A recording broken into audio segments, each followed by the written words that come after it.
What's up, guys? Welcome back to another video, guys. Another day, another blessing, another me. You guys can see, as you guys can see by the title, now we over here on the crime side. Oh God, this is, someone asked me to do a reaction to this video from Instagram. It say the true crime story TikTok compilation world mess with you, the way that you see the world, the way that you view the world, the things that goes on in the world make you look at the world totally different perspective. Make sure y'all like, comment, subscribe, and share this video. Make sure y'all post notification on, guys, so when I get ready and post one of your requested videos, you get the notification. With that being said, guys, go ahead and follow all my social media. The link will be in the description down below. Let's get into this video. Oh goodness, I don't like true crime and stuff like that. I don't like watching that type of stuff. But I'm gonna do this reaction because I was asked to, and I be telling y'all, if y'all want me to do a reaction, then y'all drop it in the comments down below, and I got y'all. But certain videos, This lady married her dead boyfriend in 1978. How could you marry someone that's already deceased? What in the 78. In a small town in Ohio, there was a woman named Linda Smith who was head over heels in love with her boyfriend. Is that even possible? You cannot marry someone that's already deceased, right?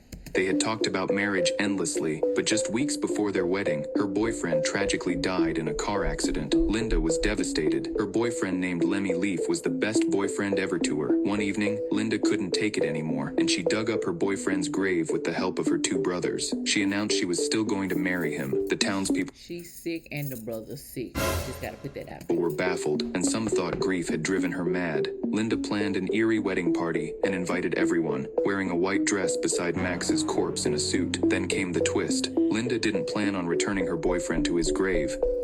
Instead, she decided that they will live together and have a family. All her friends and family saw her as a mad woman, but she didn't care. She kept her boyfriend inside a refrigerator. Now, I don't even think that was okay back then. That's sick. And would occasionally bring him out for a walk. About 11 months later, she got pregnant. But you already know how she got that child. Creepy last words people said right before dying. Laura says that she works in a palliative unit, and many dying patients claim to see nuns. The nuns are said to be dressed in all white. So they're gonna just pass by that as if we wasn't sitting right here listening to what he just said. Yeah, how did she get that child? She sure didn't get it from no dead man.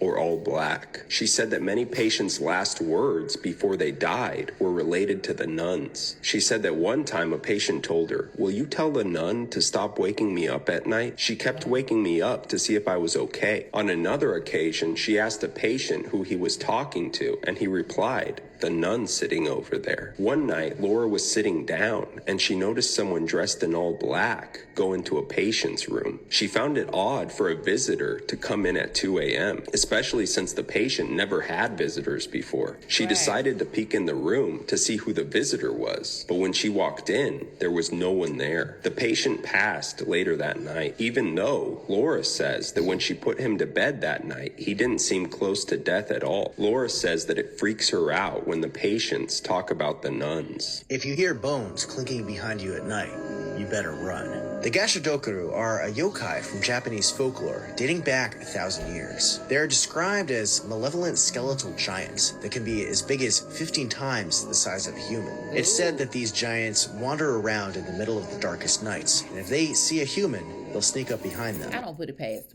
what could be going on in this crazy world nowadays, man. The last thing the victim will hear is the clinking of bones and the chattering of teeth before the Gashodokaru reaches down with its skeleton hands to crush them and bite off their head to drink their blood. According to the folklore, these things are created when people died from war and famine and didn't receive a proper burial. Unable to move on, their souls become angry ghosts, and when hundreds of them gather together, their hatred ferments and twists into this supernatural force, bringing the bones of the deceased together into this gigantic and horrific form. They're thought to be indestructible, so the only way to ward them off is with a Shinto charm. But what do you think of the Gashodokaru? Make sure to leave a comment and like. Y'all believe that? Comment down below. If y'all believe this, comment down below. I can't put it past nothing nowadays. Listen, I believe and I don't believe. I don't know what to believe. And follow this channel for more Fortean content. Yo, what they got going on out there? Yo, what's going on out there? Like, yo, Yo, please don't tell me something. Oh, don't do that, man. Imagine going into surgery to try to fix a condition, but you actually come out looking much worse. Well, that's exactly what happened to 29-year-old Kayla Cannon. She was born with congenital ptosis, which is basically a condition where your eyes droop. That's the scariest thing. You go under the knife because you expecting to come out looking to fix whatever the insecurities or whatever you have going on or whatever you don't like, and then you come out messed up even more. I would be, yeah.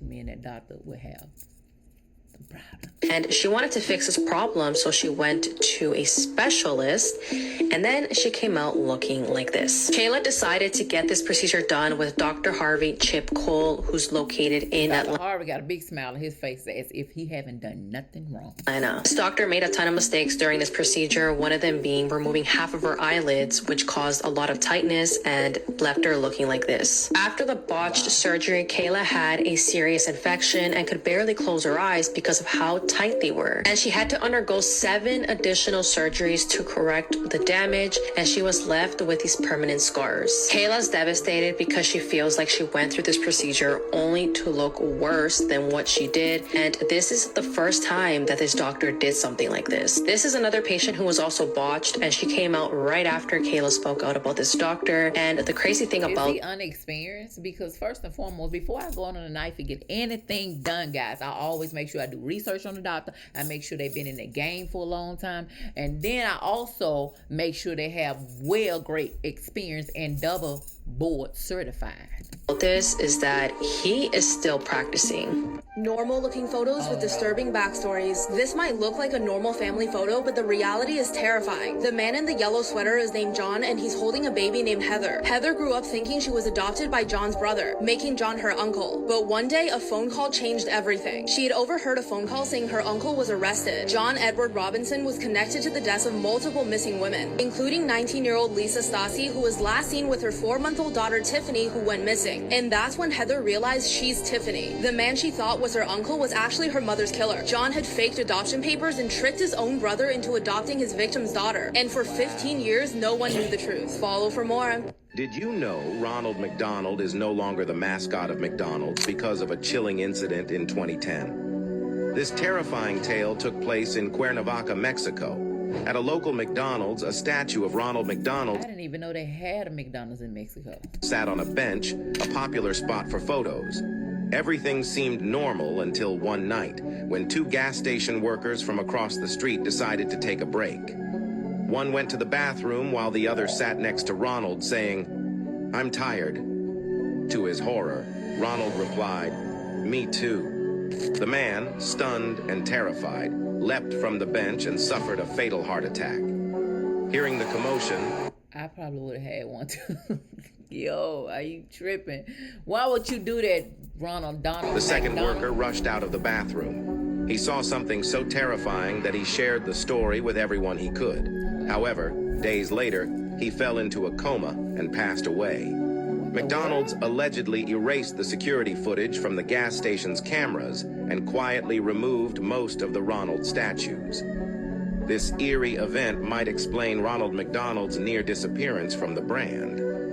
I'm about to show you one of the most interesting graves in Texas. It's in the Y'all believe that? Comment down below. Texas State Cemetery in Austin. I visited the other day. It was a cold, dark day.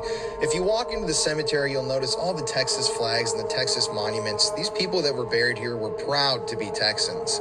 But if you keep walking, you'll notice the Confederate field where Confederate soldiers are buried, and right next to that is the grave of Albert Sidney Johnson. He was at one point considered the strongest general in the Confederacy. He was killed possibly by one of his own troopers. He was killed during the Civil War at the Battle of Shiloh, possibly by one of his own soldiers, and his body was initially buried I'm sure that stone is expensive. Whew. in New Orleans, but he was moved back to Texas.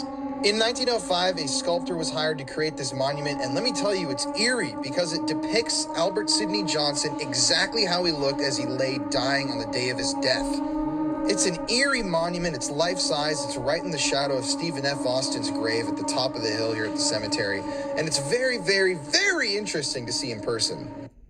How can a microblader make more than a doctor Sure and it is. only work part-time hours? Think about this for a second.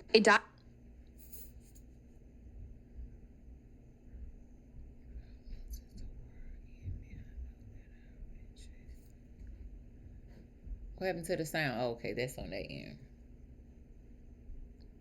I don't know if you guys know who these people are, but this is Alana and Brock, and they have a family vlogging channel. They live in Australia, and Alana makes a ton of TikToks about her daughter, Daisy, and how she's sick. Okay? It has just been found that her daughter does not have all of these sicknesses that they previously thought she did, and But how did they thought she did without a medical consultant? That's something that the doctor or someone would have to let them know that she have. Thought is crazy. She was actually being poisoned. Now, Alana had just come on TikTok not too long ago crying and saying how her daughter had brain tumors all through her scans, and her daughter has been sick for a very, very long time. It was found that increased high levels of benzodiazepines were found in Daisy's bloodstream that was leading to her sicknesses. Alana has been profiting off of Daisy's sickness. She has GoFundMe pages, all of her TikToks that are now deleted. The whole page is deleted. All of it has been her doing this to her daughter, allegedly. What? Daisy's dad said he had no clue about any of this, and the children, because they have multiple kids, were taken out of their care, and right now Daisy is recovering. So Amy Slayton from TLC's 1,000 Pounds. That is psychological sick for a real mother to do that. Sisters was just arrested, and the way she was arrested is an actual fever dream. Like, honestly, I feel bad because if this goes the wrong way, she could lose custody of her children. So on Labor Day, Amy Slayton, her boyfriend, and 2 children went to a safari park in Alamo, Tennessee. It's basically like a drive-through zoo where you can feed the animals and pet them if they let you. We don't know exactly how it went down yet, but sources are saying that Amy was bit by one of the camels. I don't know if the injury was so bad that Amy called the police or if it's just the park's policy to call the authorities anytime someone is bit by an animal, but the police were called, and when they approached Amy's car, they immediately smelled some green flour, if you know what I mean. And when the authorities looked inside, they allegedly saw the flour and some special mushrooms in plain sight. Amy and her boyfriend Brian Lavorne faced charges of illegal possession of Schedule 1 and Schedule 6. And because the children were in the car, they also faced 2 counts of child endangerment. We know that the children are safe and staying with Amy's family members. But Tennessee's Child Protective Services are still investigating, so this could end very badly for Amy. And as of now, I'm pretty sure Amy is still in the Crockett County Jail on a $10,000 bond. I am unaware if 1,000 Pound Sisters is even filming right now, but if you are, let me know in the comments. If you read the poem I wrote out loud, you might die.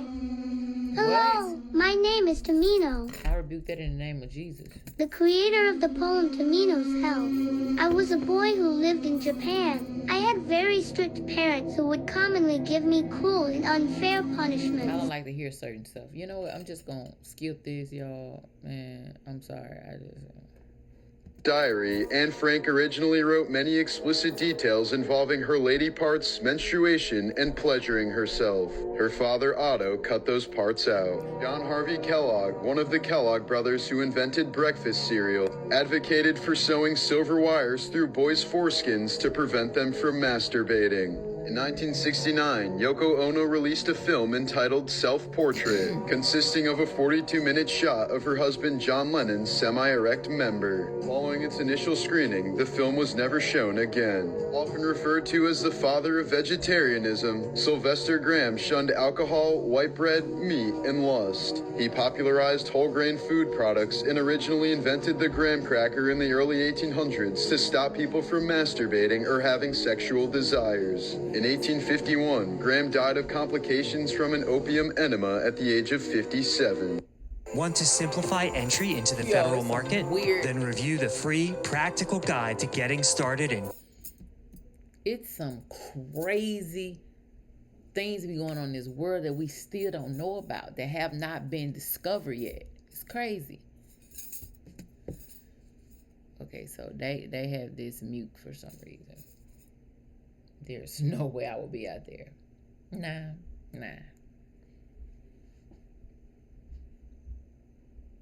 This man vanished in the 90s, and then 30 years later, mysteriously showed back up on his family's doorstep with no explanation. This is the bizarre case of Vasile Gorgos. In 1991, Vasile Gorgos, a 63-year-old cattle seller from eastern Romania, disappeared without a trace after leaving for a business trip. Through his work in the cattle business, he would frequently travel to other cities. He bought a train ticket as he usually did and told his wife and kids he'd be back in a few days. He left that day, but never returned. His family reported him missing to the authorities, but after months of searching, they feared the worst. Police theorized he met with foul play, and his relatives knew he wouldn't intentionally run away as he had a family and worked extremely hard for his cattle business. It was ultimately determined that he most likely passed, and his family held a memorial service for him. Fast forward to August 2021, it was a quiet Sunday afternoon when an unknown vehicle stopped in front of the Gorgos home. An older man stepped out as the car quickly sped away, and to everyone's shock, who got out of the car? It was Vasile. His family was in complete shock. He was now 93 years old. He was clean and wearing the same clothes he wore 30 years prior when he went on that ill-fated trip. Along with his clothing, they also found that... Wait. Are you kidding me? Now, if this is not weird, what is it? A train ticket he bought 30 years ago, along with some identification. But he barely recognized his family and seems to have no memory of where he's been the past 30 years. He seems to remember events before the time he disappeared, but nothing from the 30 years he was missing. And after the media got a hold of this story, people had so many questions. As for the car that dropped him off that day and sped away, neighbors said they weren't able to get the license plate or see what the driver looked like. This is one of the strangest stories I've ever heard, and many like myself wonder what happened and who dropped him off that day. Some have pointed to him possibly having another family. Others have speculated a glitch in the universe or time travel. Personally, I am stumped. What are your theories? Where was he those 30 years? Wow, that's a long time to be missing. If you're out and about and see a duplicate of yourself standing in front of you, and I'm sorry, my friend, but the end is near. Well, at least according to Irish folklore. I'm sorry, my friend, but the end is near, and I believe you. Especially if I know my mom did not birth twins and someone looked just like me. Comment down below. What would you guys do if you go out in the grocery store, you go somewhere, and you find a twin that your mother did not have? That's crazy. You see, today we're looking at an entity called the fetch. Now, the fetch is a very simple concept. It's an exact duplicate of you, though its appearance is regarded as an omen, usually indicating that your time is near, my friend. Though, according to some, the time of day a fetch appears completely changes what it's meant to be indicating. And so if you see a fetch in the morning, according to some, it's actually a good sign indicating a long life. This folklore series is quite fun, isn't it? Are you ready for the next episode? Let's get it. I'm going to warn everybody right now, the case that we're about to cover is easily one of the most disturbing true crime stories I've ever heard in my life, so viewer discretion is really advised for this one. This is Kevin Davis. He was 18 years old back in 2014 when this horrific event took place. Wow. Kevin lived here in Corpus Christi, Texas, and shared an apartment with his mother, Kimberly, and his sister, Destiny. On May 26, 2014, Kevin snapped. He had been having homicidal thoughts for a long time, but on that particular day, he decided to bring his dreams and his fantasies into reality. On that morning, Kevin told his mother, Kimberly, that he wanted to unalive himself, and she told him that she couldn't stop him if he wanted to. After hearing... What kind of mother would say something like that? Maybe she thought he was bluffing, but if someone really says that, I would be monitoring them all day. I will literally go the next day and try and get some help. Nowadays you have to because people be delulu. In this unexpected response from his mother, Kevin went into a rage. He grabbed a cord and attempted to strangle his mother on the couch where she was sitting. Wow. But his mom, Kimberly, managed to fight him off, and in a panic, Kevin went into the other room and grabbed a hammer. Now, this is where it gets really disturbing, so if you're still here with me and you have a weak stomach, don't keep listening. Kevin then bashed his own mother's skull in with the hammer, hitting her at least 20 times. And he then grabbed a knife from the kitchen and inserted the knife into the head wound. At that point, Kimberly's head was opened up. She had a massive head wound and her brain was exposed. And Kevin stuck his hand into his... Oh, what? Oh my God. What makes a person just snap just like that? Own mother's head and played with her brains. He later told detectives that it felt like putty.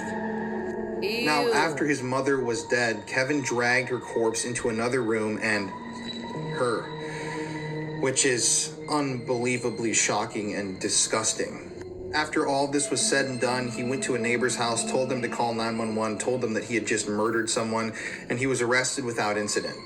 When Kevin ultimately arrived at the police station, he was brutally honest with investigators about his crimes. I listened to the entire interrogation, and I cannot unhear some of the things that he told investigators. It's vile and shocking.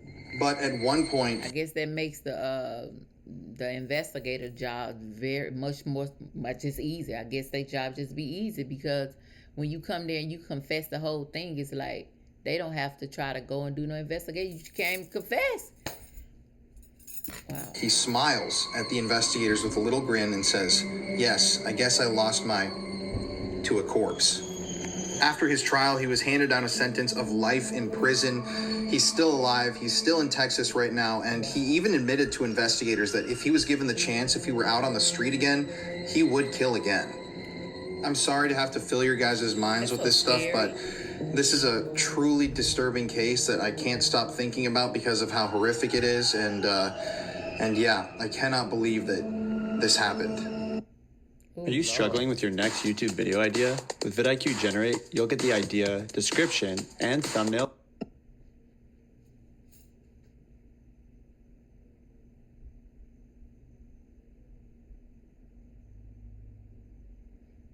There's been somebody following me.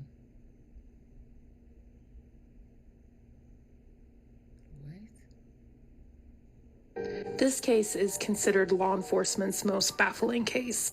Jason Jolkowski was born on June 24th of 1981. Jason's parents were Jim and Kelly. Jason was incredibly loved, and he would become a big brother when his little brother, Michael, was born. Jason was more of a quiet kid. He didn't really have like a huge group of friends. He was very mindful about the people he let into his life, so he did have a small group of friends and he was very loyal to them. But Jason was also incredibly intelligent. He had dreams of being a radio DJ, and he did work part-time while he was in college as a DJ, and people said that when he was on radio, he became very peppy and lively. Like, it was a completely different personality. He was very talented at being a DJ. Yeah. He was currently taking a break from his classes at the community college he was going to in Iowa because his parents simply could not afford it. But he very much planned on going back to school. He had just recently gotten another job that offered tuition reimbursement, and he was very excited to continue his studies so he could become a radio DJ. But on top of wanting to be a radio DJ, he also was very religious and talked about maybe one day becoming a priest. Jason was not the kind of kid that was involved in partying or drugs. He was a very studious and responsible young man.